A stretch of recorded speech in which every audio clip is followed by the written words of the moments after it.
I wanted to acknowledge today, especially because is often a service dedicated fully to honoring Reverend Dr. Martin Luther King Jr. and often focusing a fair amount on racial and/or economic justice, that today in this fellowship, we are beginning our conversation and our worship around justice. So it's going to feel a little different than what might typically be done. And it felt really important for me to begin and ground our work as we begin to talk about justice, as we're starting a new beginning here in shared ministry, by grounding our conversation in our history, and by doing this in a conversation, right? And not just through preaching. So that's why today we're going to be reflecting a bit on the reading you're about to hear from Reverend Dr. King that David will share with us. But we'll be reflecting on it, but we'll be doing that in conversation between Janet and I. So this speech that we'll be hearing from today is just a small segment of a speech that Reverend Dr. King gave, and we'll be doing some later segments of it as we continue in our worship theme this winter and spring. So, an explanation and a grounding in how we start talking and worshiping around justice together. We start in acknowledging our own history, and we also ground ourselves in relationship and in love, for that is how our work for justice starts and is centered in. Tell the people. All right. Well, anyway, we had a thing up in Raleigh. I forget exactly what it was for, what occasion brought it, but I remember going to hear Holly Near sing this song. It was the first time I ever heard it. Wow. We didn't even plan it. No, we didn't. Oh, Rev Kayla. Wow. I'm a little nervous. Well, I will tell you, this is a very accommodating crew, and well, I know that about them. I wanted to have this conversation with you, I think partially because of the first conversation you and I had together. So let's just actually jump in and start there. Do you remember what you shared with me the first time we met? Well, I do remember that. I mean, these are unsettling times, and I had begun to feel that. And at my first meeting with you, I got the sense that you sort of knew that stuff might be going on and we might be called upon to stand up once again, as this fellowship has done over many things, but particularly in my lifetime when there were such terrible things happening on our public school campuses that gay kids were killing themselves and each other. Yeah. And that's how I got involved in the long business of, back then we had a state superintendent of education who really wanted to do something positive and deal with the fact that, deal with the diversity that is not only in the human species, but of all species. I mean, they're actually female geese who mate for life. I mean, of course they don't reproduce offspring, but it happens throughout the world, the animal kingdom. And you know, what happens to transgender kids? Yeah.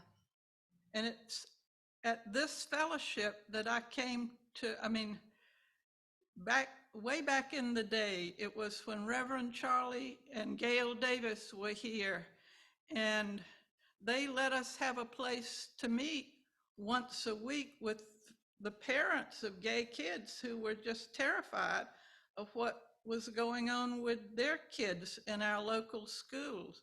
I remember Flora and Jose Asazi and Kitty Bowman. They all had gay kids and they wanted something, they wanted a support group. And then there were couples from Greensboro who brought their kids over. And this fellowship let us have a room down the hall, and the minister was here, and they also had the police in case something bad would happen. And I remember some of those kids,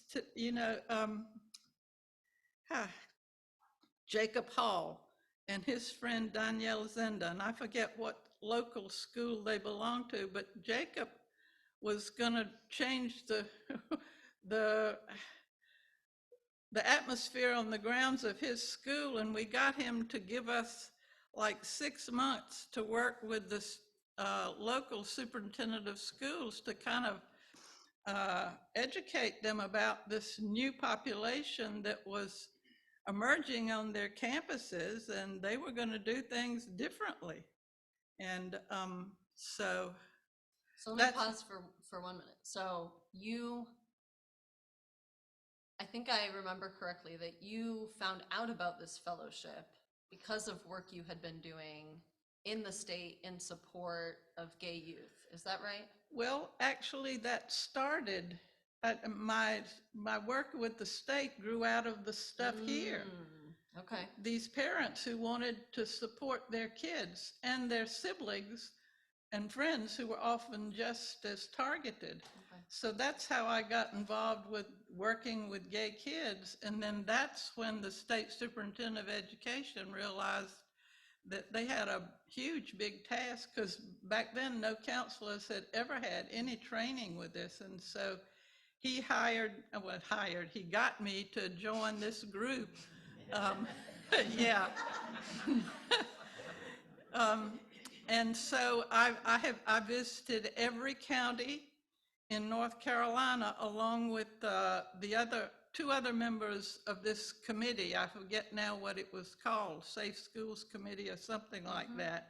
And then we decided that we needed to change the laws. So that began a whole 10-year cycle of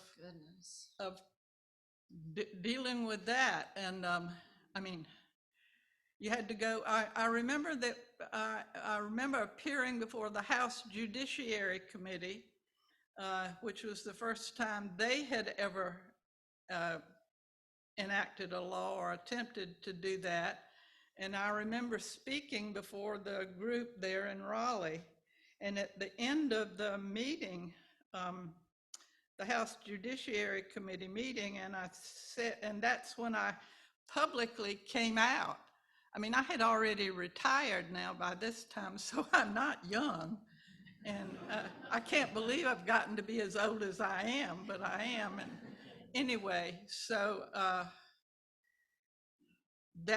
I think the law was finally passed in 2009 that adds both sexual orientation and disability to the already established law, non-discrimination laws on the basis of religion and race. And that was a very long process. It took 10 years, and I had retired early because I'm a writer and I wanted to write. It took me another dozen years before I ever got time to write. So it all started because you knew an adult who had a gay kid, right, and who went here. And because this fellowship gave us a room to meet, right, in once a week, and usually their parents brought them because they right, couldn't drive yet. And it's all because this fellowship agreed to give us a place to meet, support us, and then I ended up thinking, well, these are pretty good people. I think I want to come here and join them, and so I did. Been here ever since.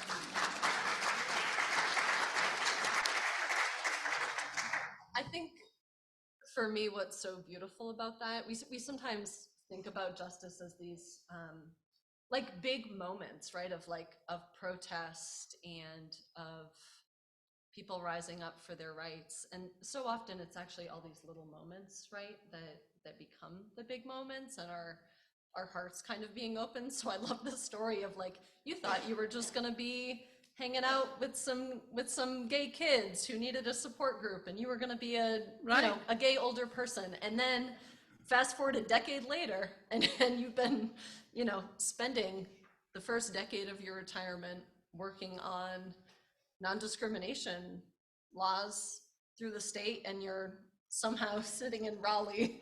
I know. Whew.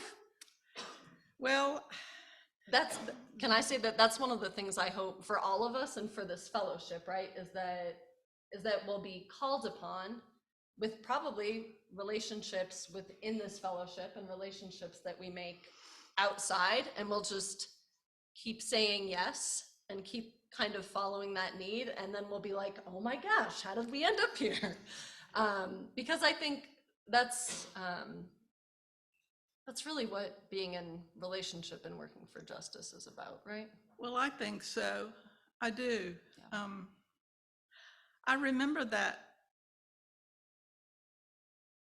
committee in Raleigh where I spoke, and at the end of that meeting where I spoke, House Judiciary Committee, I think it was, and that's where you had to go if you wanted to get a law passed, and we were trying to change the law to make it more inclusive.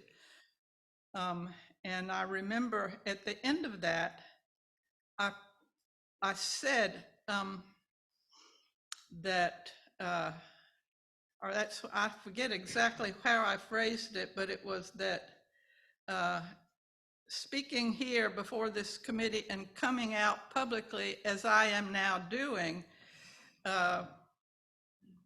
creates fear, not only for myself, but that reverberates throughout my whole family cycle. And the grown men in the room, why, they threw down their pencils, they were and whatever they were writing with, and they were in consternation. And one of them actually tried to hit me, and Representative Paul Lubke deflected the blow.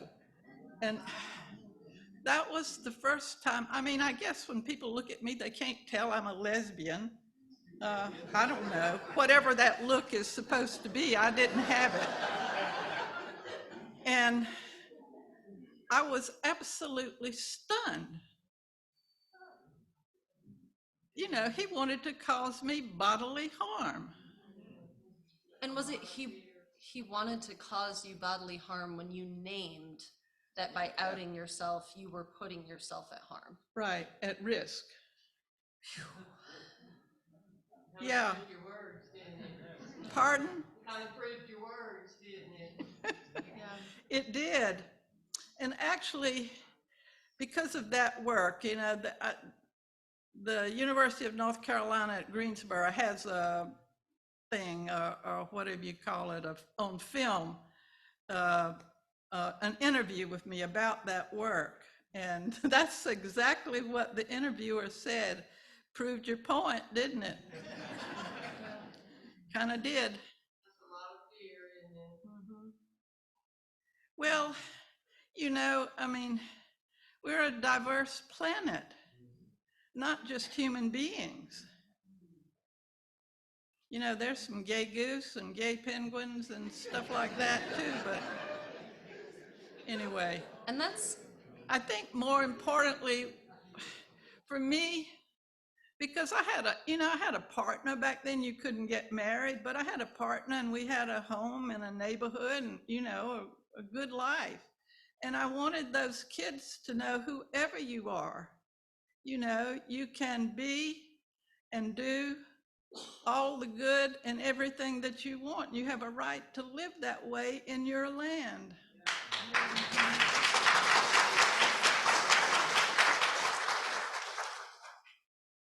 we actually, I think maybe have a couple of youth who are in our OWL program, and I know that if you need not be on the spot, but if you have questions that you want to be asking, Janet, kind of raise your hand and we can make that happen.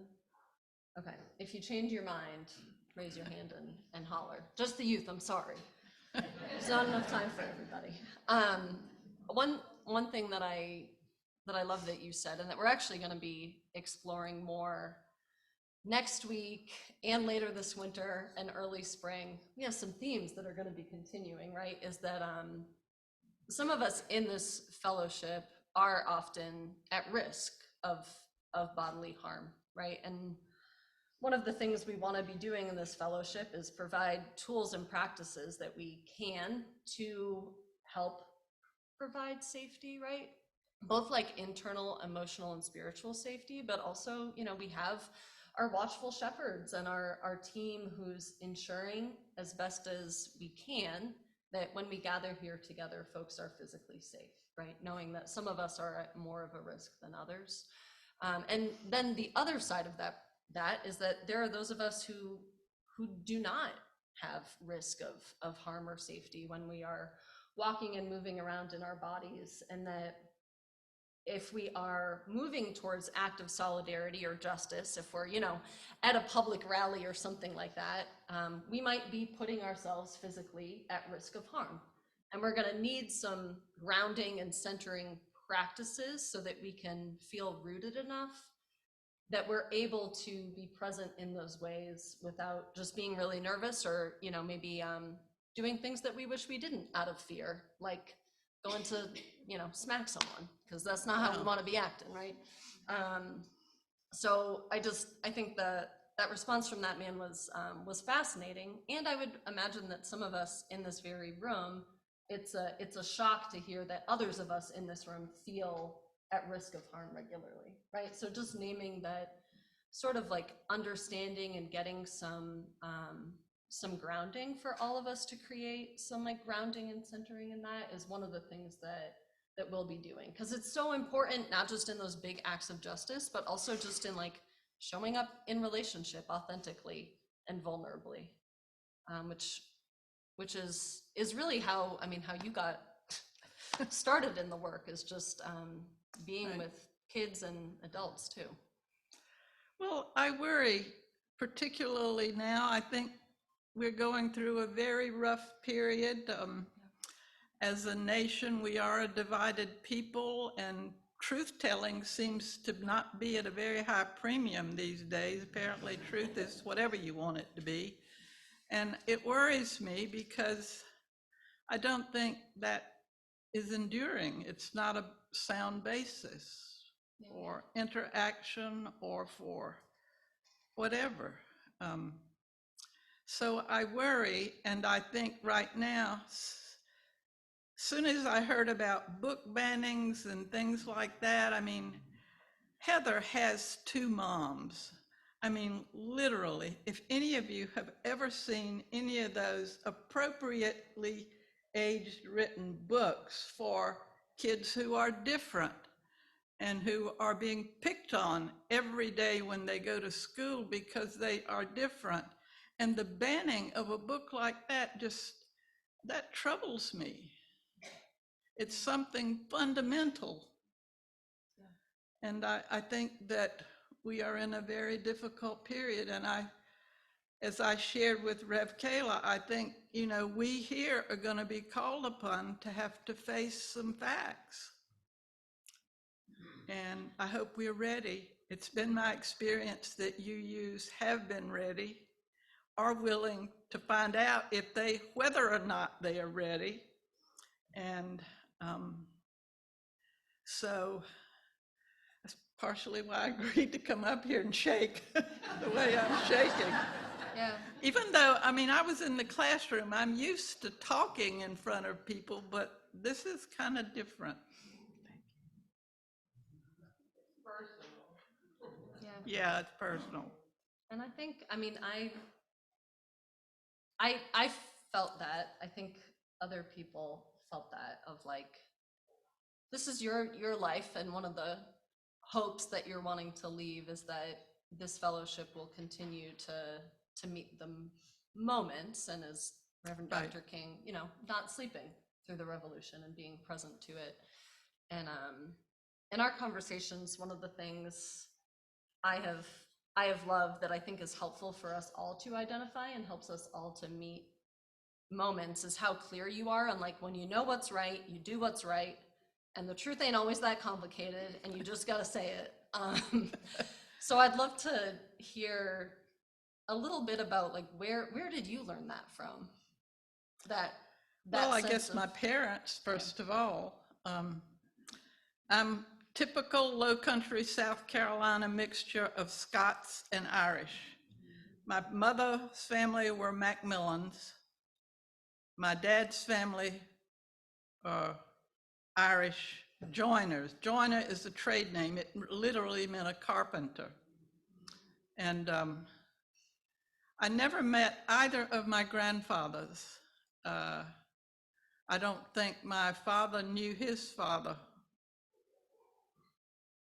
well at all, if at all. But he was the only boy in a family of 6 sisters.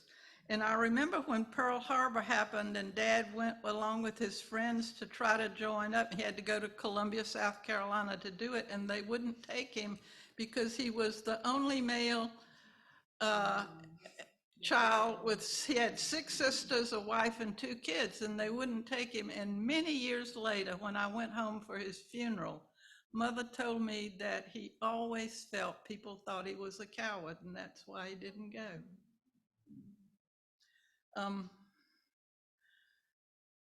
The Macmillans were big farmers. They had big farming families. Like my mother had 11 half-brothers and sisters. She was the only child of his second wife, Janet Northcross Macmillan, for whom I'm named. She was Big Janet, I was Little Janet.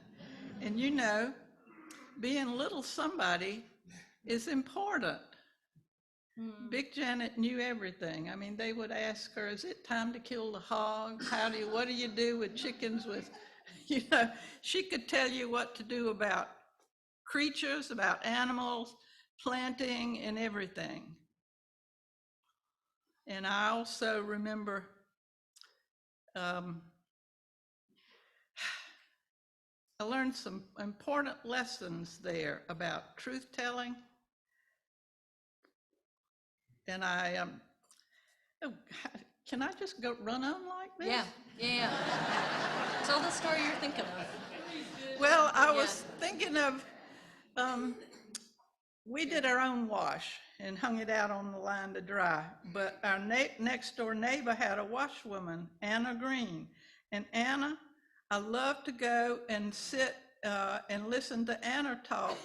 And anyway, I was in the Brownie Scouts, and they teach you that you can put out fire with sand. And of course, if you live in low country South Carolina, what you have are pine trees, so you have a lot of pine tree. And I remember me and my little friend, when the Brownie Scouts, we would gather up little pine needles and set them on fire and then put them out with sand. And then of course you had to hunt too hard for the pine needles. And so there was a huge straw pile between our house and the neighbors, And so, of course, we caught that on fire, and Anna came with her wash tubs and everything, and still the fire truck had to come, and they finally put it out. And then, after it was over, Big Janet comes out and says, Anna, how did the fire start? I ain't know, Miss Janet, you have to ask Little Janet. So out came the big old 4th grade boys, came around the corner of the house and set the thing on fire.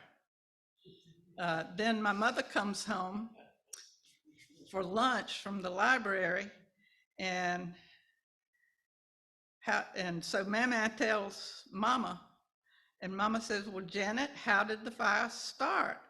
And Mama says, I don't know, you'll have to ask Little Janet.